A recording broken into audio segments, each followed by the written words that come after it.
Estimados padres y apoderados, espero se encuentren bien en estas reuniones, ¿cierto? Agradecemos, como siempre, su participación en estas instancias tan relevantes. Y bueno, básicamente vengo hoy día a comentarles y explicarles en detalle cuáles van a ser las adecuaciones al reglamento de evaluación, calificación y promoción de los estudiantes para este año 2020 en este contexto de COVID-19. Es importante también considerar que esta información ya fue enviada a las familias a través de una circular, la circular número 13, que fue publicada específicamente el miércoles 24 de septiembre, ¿ya? Junto a una infografía y que explica también en detalle toda la información que yo les voy a entregar nuevamente ahora. Antes de iniciar, es necesario tener siempre en consideración una precisión conceptual que permita clarificar un poquito algunos elementos relevantes de este proceso.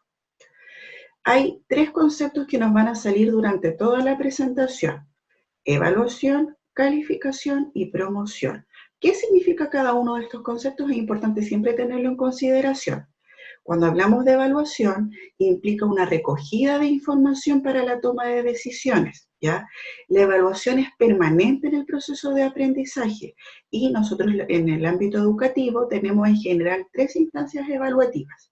La evaluación diagnóstica, que es la que suele hacerse al comienzo, por ejemplo, de una unidad pedagógica, o a comienzo del año escolar, ¿cierto? Para saber cómo vienen los estudiantes y cuáles son los conocimientos previos que ellos tienen respecto a una temática, ¿ya? También está la evaluación formativa, que es una evaluación que no implica una calificación como tal, pero que sí, ¿cierto?, nos va entregando información de cuáles están siendo los avances y cuáles son los elementos a reforzar del estudiante respecto a una temática en general. Y tenemos la evaluación sumativa, que es la que suele hacerse al final de los procesos, ¿cierto?, y tiende a ir asociada a una calificación. Y ahí nos sale nuevamente el segundo concepto. ¿Cuándo hablamos de calificación? Hablamos de calificación cuando representamos el logro a través de un número en general, un símbolo o un concepto. Nosotros sabemos lo que significa, por ejemplo, sacarse un 7. Para nosotros ese es un número que implica, ¿cierto?, y tiene asociado un logro de aprendizaje, ¿ya? Y la promoción escolar va a estar determinada por un conjunto de criterios que establecen que un estudiante ha conseguido sus objetivos de aprendizaje previamente establecidos y que por lo tanto está apto para ser promovido al curso siguiente, ¿cierto? Esa es la promoción escolar. En el fondo, si un estudiante pasa o no pasa de curso. Si ustedes se fijan, estos tres conceptos están sustentados por el decreto 67. Ese es el pilar de estos tres conceptos. Y allí es importante preguntarnos qué nos dice el decreto 67 respecto a la evaluación. Y aquí tenemos tres ideas fuerzas que es importante reforzar. Primero, señala el decreto que la retroalimentación es parte fundamental del proceso, ¿ya? Los procesos de evaluación deben motivar a los estudiantes a que sigan aprendiendo. La evaluación formativa es parte fundamental del proceso de aprendizaje y se integra de la mano siempre de la evaluación sumativa, ¿ya? Es importante calificar solo aquello que los estudiantes han tenido la oportunidad de aprender y para eso es importante siempre utilizar diversas formas de evaluación, ¿ya? Además señala que se debe procurar evitar la repitencia del estudiante, ¿ya? Esas son tres ideas fuerzas que plantea el decreto 67 y que son la base, ¿cierto?, de estos tres conceptos que les señalé ya anteriormente. Ahora, ¿qué nos dicen las orientaciones ministeriales respecto a la evaluación? Y este es un documento que llegó bastante detallado en agosto de este año y que nos dice lo siguiente. Basado en el decreto 67 y en este contexto de pandemia, ¿cierto?, se debe contar con al menos una calificación. Señala también que estas instancias evaluativas deben ser justas y equitativas, es decir, que el estudiante debe tener suficientes oportunidades para demostrar su desempeño con su respectiva retroalimentación. Además, plantea que la evaluación debe considerar los objetivos de aprendizaje más importantes, por lo tanto, se debe evaluar solo lo fundamental. Y en este escenario complejo, ¿cierto? La evaluación no puede dejar de lado el contexto del estudiante y ese es un elemento que tenemos que tener siempre muy presente. Ahora, ¿qué nos dicen estas mismas orientaciones ministeriales respecto a la promoción? Y aquí les voy a pedir mucha atención porque vamos a derribar algunos mitos que andaban dando vuelta por los medios de comunicación. Primero, lo dice claramente, la promoción o repitencia automática no existe, ¿ya? Y eso, ahí derribamos un primer mito importante. Señala el documento que tanto la promoción como la repitencia es resultado de un análisis técnico-pedagógico de todos los distintos actores involucrados en el proceso de aprendizaje del estudiante, ¿ya? Y que deben considerar en este escenario no solo aspectos académicos, sino también aspectos socioemocionales y contextuales, ¿ya? En ese sentido, hace especial hincapié, y tal como le señalé un poquito más arriba, no puede hacerse responsable el estudiante por situaciones de contexto. Es decir, no podemos castigar a un estudiante, por ejemplo, que hoy día en situación de trabajo pedagógico remoto no ha tenido la oportunidad o la facilidad, ¿cierto?, para desarrollar un trabajo sistemático, ¿ya? Señala también que las asignaturas que incidan en la promoción deben ser definidas por el establecimiento, ¿ya? Y si a pesar de todos los esfuerzos que haga la institución no hay forma de contactar a un estudiante o el contacto que un estudiante ha tenido no ha podido ser sistemático, ¿ya? Se recomienda entonces activar el comité de evaluación, que junto al equipo directivo es quien va a tomar la decisión de promoción o repitencia. Por lo tanto, la decisión de promoción o repitencia recae en la institución y no en el apoderado. Ese también es un segundo mito importante que tenemos que derribar. Ahora, teniendo claro qué dicen las orientaciones ministeriales respecto a la evaluación, la calificación y la promoción, cabe preguntarse, ¿cómo se van a implementar estas orientaciones en el colegio? Aquí también les voy a pedir nuevamente mucha atención. Para diseñar el plan de evaluación, calificación y promoción, como institución, nos vamos a sustentar en 3 principios institucionales, ¿ya? Primero, en este contexto complejo, ningún estudiante debiera repetir, ¿ya? Y no debiera repetir porque tal como señala nuestro proyecto educativo, nosotros tenemos como base que el estudiante aprenda en condición de bienestar, ¿ya? Así lo dice nuestro proyecto educativo. Y nosotros sabemos hoy día que muchos estudiantes no están en sus hogares en condición de bienestar. Tenemos estudiantes y familias que han sido afectadas por el COVID-19 de manera dura. Tenemos estudiantes y sus familias que han sido afectadas en el ámbito laboral, en lo económico, por este escenario nacional. Por lo tanto, no están hoy día en condición de bienestar y tal como dicen las orientaciones ministeriales, no podemos culpar a un estudiante ni castigarlo por las condiciones o barreras contextuales que éste tenga, ¿ya? Por lo tanto, nosotros creemos que en este contexto, entonces, debemos hacer todo lo posible para que todos nuestros estudiantes pasen de curso, ¿ya? Y es por eso que desde las distintas unidades estamos aplicando una serie de estrategias para abordar aquellos casos más complejos, ¿ya? Otro elemento importante es tener en consideración que vamos a hacer todo lo posible también por brindar condiciones evaluativas que apunten a la equidad y que de alguna manera entreguen distintas oportunidades de aprendizaje, ¿ya? Es por eso, por ejemplo, que vamos a ofrecer no solo una alternativa de evaluación, sino que 2 alternativas de evaluación de las cuales los estudiantes van a poder ir optando por distintos instrumentos de aprendizaje que les sea más cómodo para desarrollar, ¿ya? Y un tercer pilar importante sobre el cual nos vamos a parar para abordar este tema es siempre la consideración del contexto individual. O sea, al momento de determinar la promoción, vamos a tener siempre en consideración cómo ha sido la trayectoria de ese estudiante y cómo este estudiante se ha visto afectado este año escolar por el contexto nacional. Teniendo en consideración entonces esos tres principios, cabe preguntarse, ¿qué va a incidir en la promoción? En un año normal en general, en la promoción solamente incide la calificación, ¿cierto? Tenemos un número de notas con un promedio específico que a partir de la normativa, ¿cierto?, determina si un estudiante pasa o no pasa de curso. Hoy día, tal como lo dicen las orientaciones, no basta o no va a influir solamente una calificación, sino que vamos a tomar otros dos elementos para determinar la promoción escolar. ¿Cuáles son estos? La evaluación formativa, ¿ya?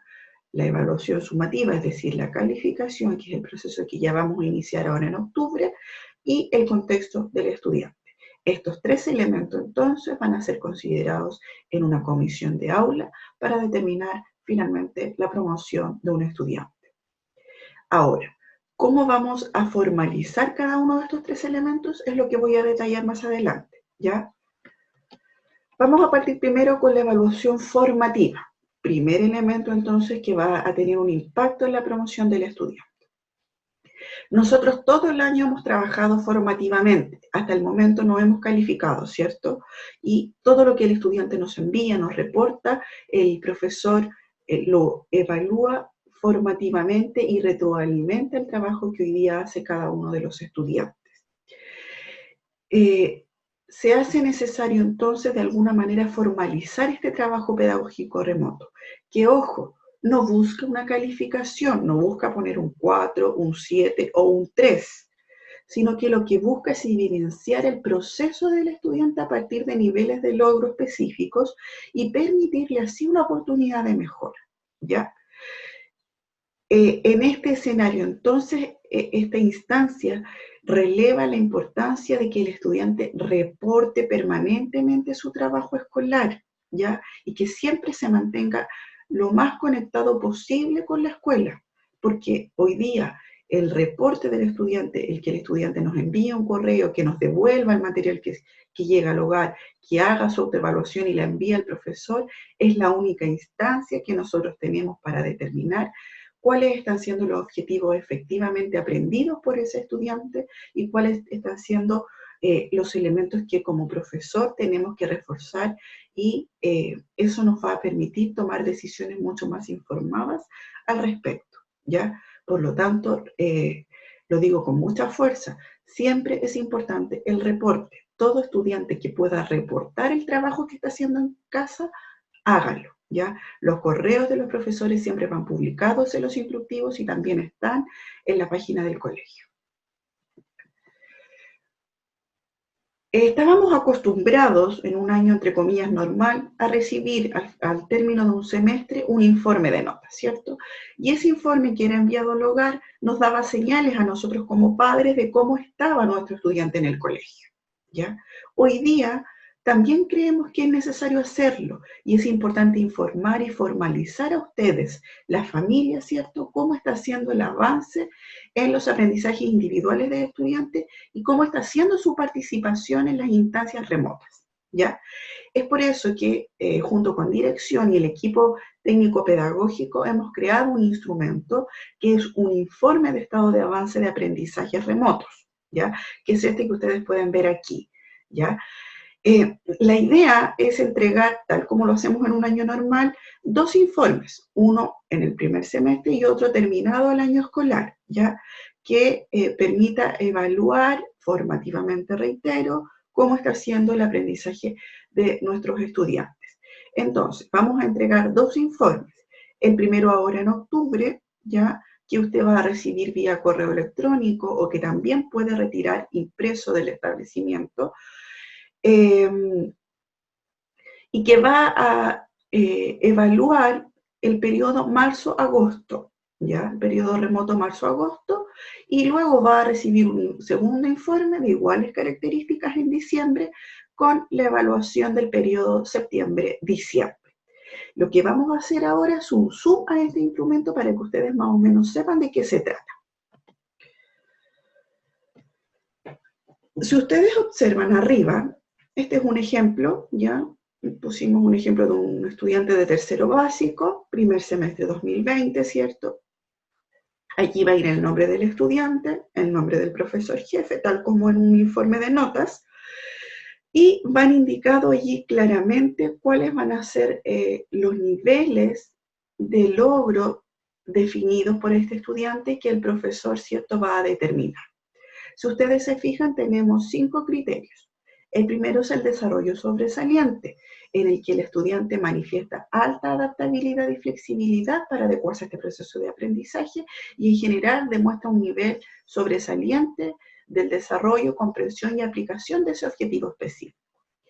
Luego viene el desarrollo adecuado, donde señala que el estudiante ha logrado adaptarse y ha tenido en general un adecuado desarrollo, comprensión y aplicación de ese objetivo. Y luego tenemos el criterio de en desarrollo, donde señala que el estudiante aún no ha logrado ese objetivo y se encuentra en proceso de adaptación, ¿cierto?, para poder afianzarlo. Necesita entonces más tiempo para llegar a lograr el desarrollo de ese objetivo. Luego tenemos el criterio de no observado, que señala que ese objetivo no es posible determinarlo a partir de la evidencia que se tiene del estudiante. Por ejemplo, allí puede ser que el profesor no tenga un reporte del estudiante, por lo tanto no puede saber, ¿cierto?, si el estudiante ha logrado o no ese objetivo porque no tiene el insumo para evaluarlo.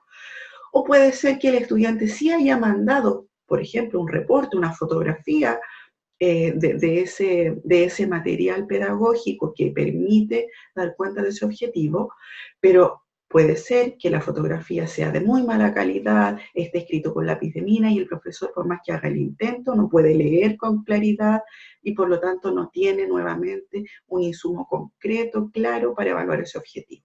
A eso se refiere el no observado, ¿ya? Y el ítem no trabajado señala que el objetivo aún, tal como lo dice, no ha sido trabajado por el docente acá. No es que el estudiante no lo haya trabajado, sino que aún el profesor no lo aborda, ¿ya? Esta evaluación entonces será a partir de niveles de logro, centrado en el desarrollo de habilidades pedagógicas y también de el nivel de autogestión del aprendizaje en condición remota.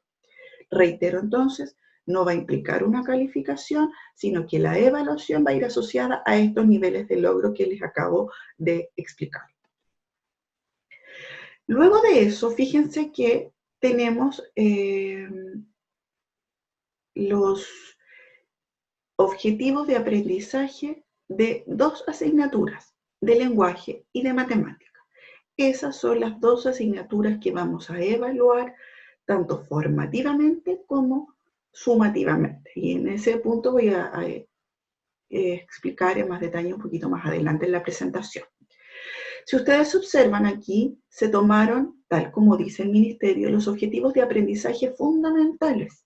Es decir, en este caso, los objetivos priorizados de nivel 1, ¿ya? Que son los básicos, ¿ya? Entonces, lo que se hizo aquí fue tomar los objetivos priorizados de nivel 1 enviados por el Ministerio, ¿cierto? Que son los objetivos que señala el Ministerio que el estudiante en este nivel tiene que aprender, y se pusieron acá, y lo que va a hacer el profesor es evaluar precisamente con estos niveles de logro que ya les señalé, cómo ha sido el desempeño y el logro de esos objetivos en ese estudiante específico. Por ejemplo, si ese estudiante ha podido profundizar su comprensión en narraciones leídas, ¿ya? Ahí el profesor va a evaluar, ¿cierto?, a partir de los insumos que tenga y va a señalar desarrollo sobresaliente, en desarrollo o no observado, por ejemplo, ¿ya? Lo mismo luego se hace con los objetivos priorizados de nivel 1 de matemática, ¿ya? Para cada uno de los cursos. Junto con eso, si ustedes se fijan, incluye una evaluación de la autogestión del estudiante y su capacidad de organización, de planificación y de metacognición. ¿Cómo se va a evaluar aquello? Con 3 elementos. Primero, si el estudiante entrega de manera oportuna los reportes, si ha tenido una asistencia sistemática a las sesiones Zoom y si resuelve permanentemente dudas a través de las distintas instancias de contacto establecidas por la institución. Entonces allí usted también, por ejemplo, va a poder saber cuán sistemático ha sido la conexión que ha tenido ese estudiante con el establecimiento en lo que a instancias pedagógicas se refiere, ¿ya? Además de evaluar, ¿cierto?, los profesores de lenguaje y matemática, también, fíjense ustedes, tenemos un apartado específico para el profesor jefe. Sabemos hoy día que el profesor jefe tiene un importante contacto con el estudiante y es probablemente quien más sabe de cuál está siendo hoy día la situación específica de cada estudiante, ¿ya? Por eso es que creímos súper relevante incluirlo en esta evaluación, ¿ya? ¿Cuál va a ser el insumo en este caso para el profesor jefe? La participación. Eso es lo que él va a medir. ¿Y en qué instancia? En este caso, en los consejos de curso. En general, una vez a la semana, cada 15 días, ¿cierto? Los profesores están hoy día haciendo estos espacios a través de Zoom.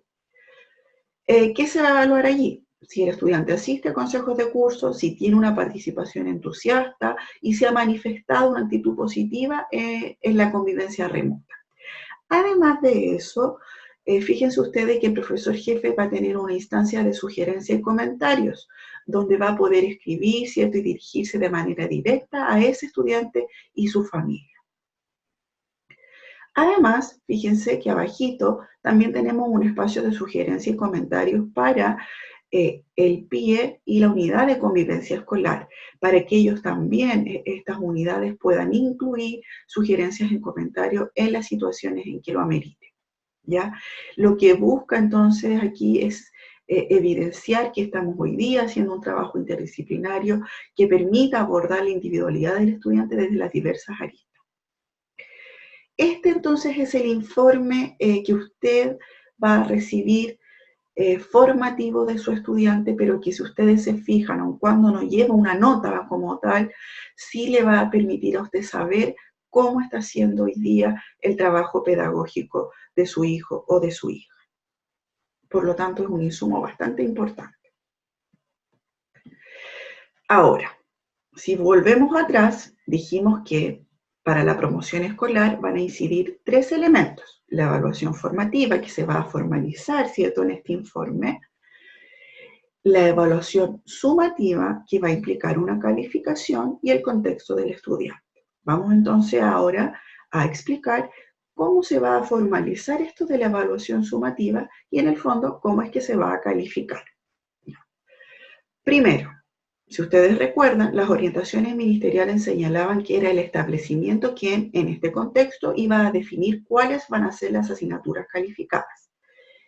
Nosotros, como colegio, vamos a calificar solamente las asignaturas de lenguaje y matemática. Ya, primer punto importante.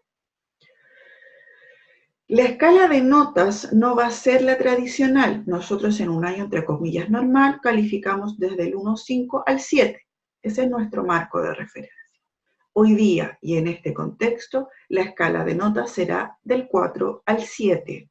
Por lo tanto, en este escenario, ningún estudiante debiera tener una calificación deficiente. ¿Por qué? Porque sabemos que no es momento para calificar, ¿ya?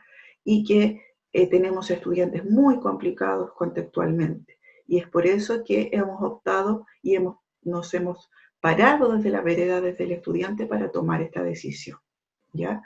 Tal como les señalé, además se van a evaluar solamente objetivos específicos priorizados de nivel 1, es decir, objetivos mínimos, lo mínimo de lo mínimo, muy concretos. Se van a desarrollar 2 instancias evaluativas calificadas, una en octubre y una en noviembre, para ambas asignaturas, lenguaje y matemática, ¿ya? Va a iniciar este proceso de calificación la asignatura de lenguaje y ya el día lunes en el material actualizado van las indicaciones y fechas para ello, para que lo revisen. El tipo de instrumento, el temario, las fechas específicas, todo va a ser informado con la debida antelación a partir de un calendario sugerido desde unidad técnica, ¿ya? Como les digo entonces, inicia este proceso de lenguaje y las indicaciones y fechas para eso ya están publicadas en los instructivos que fueron actualizados el día lunes 28. ¿Y qué pasa si? Y aquí nos vamos a poner en todos los casos. Si un estudiante no rinde su evaluación en la fecha indicada, es importante aquí tener en consideración que no es solo un día de evaluación, ¿ya? Van a ser 4 días en que el estudiante va a poder rendir esta instancia evaluativa, ¿ya? Entre lunes y jueves, en la fecha específica que van en el instructivo de cada una de las asignaturas. Si en esos 4 días, por ABC motivo, algún estudiante no rinde esa evaluación, se va a tomar contacto con el estudiante y se le va a otorgar una extensión de plazo para que pueda rendirlo. Si terminada esa semana adicional o ese plazo adicional y aún así no tenemos la evaluación de ese estudiante, el caso específico va a ser derivado a UTP para que se pueda coordinar un nuevo proceso evaluativo. Si a la fecha aún no podemos contactar a ese estudiante y este aún no ha realizado ningún tipo de evaluación sumativa, el caso va a ser derivado a la comisión de aula, comisión cuyos detalles también voy a entregar un poquito más adelante. ¿Ya? Entonces, acá nos ponemos en todos los casos. Lo importante, reitero, es que los estudiantes rindan las evaluaciones en esos 4 días. Tenemos, reitero, 4 días para rendir una evaluación, no es uno ni un horario específico. No hemos abierto, ¿cierto?, todas las posibilidades. Y en el caso de tener alguna dificultad, también tenemos instancias flexibles para irlas abordando según los contextos, ¿cierto? Ahora, otra pregunta que me imagino que ustedes tienen es ¿qué pasará con las otras asignaturas troncales? Cuando hablo de asignaturas troncales me refiero a ciencia, historia e inglés. Les digo claramente que estas asignaturas no van a ser formalmente calificadas, ¿ya? Porque dijimos que solo vamos a calificar, vamos a poner una nota en lenguaje y matemática, pero sí estas 3 asignaturas van a ser consideradas como bonificación para las evaluaciones de lenguaje y matemática, ¿ya? Y cada una va a poder entregar hasta 2 décimas a ese estudiante, ¿ya? Pongamos un ejemplo. Vamos a suponer que la evaluación del lenguaje, yo como estudiante tenía que crear una noticia. Ahí está la rúbrica, yo creé la noticia, envié mi evaluación, el profesor la evaluó y yo me saqué un 4,9, ¿ya? Pero fui bonificado. En historia yo participé frecuentemente, me gusta historia, por lo tanto me interesa, me conecto a las sesiones Zoom, me mantengo en contacto con el profesor, devuelvo el material que el profesor de historia me envía, por lo tanto el profesor señala que yo he participado muy frecuentemente en su asignatura y por eso que me bonificó con 2 décimas. En el caso de ciencias lo mismo. También el profesor de ciencias me bonificó con 2 décimas porque yo frecuentemente participo de esa asignatura.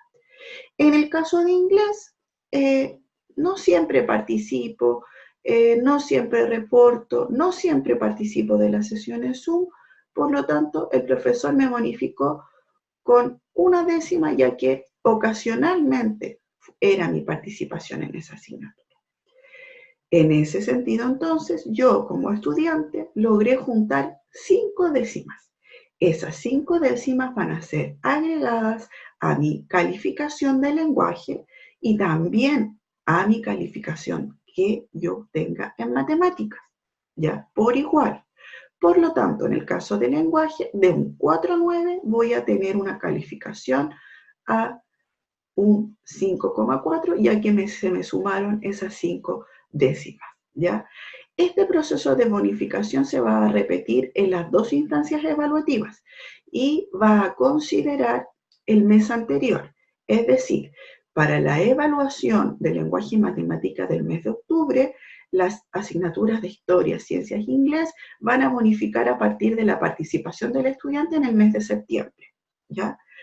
Para la calificación y bonificación de la evaluación de lenguaje y matemáticas de noviembre, las asignaturas de historia, ciencias e inglés van a considerar la participación del estudiante en el mes de octubre para el proceso de bonificación, ¿ya?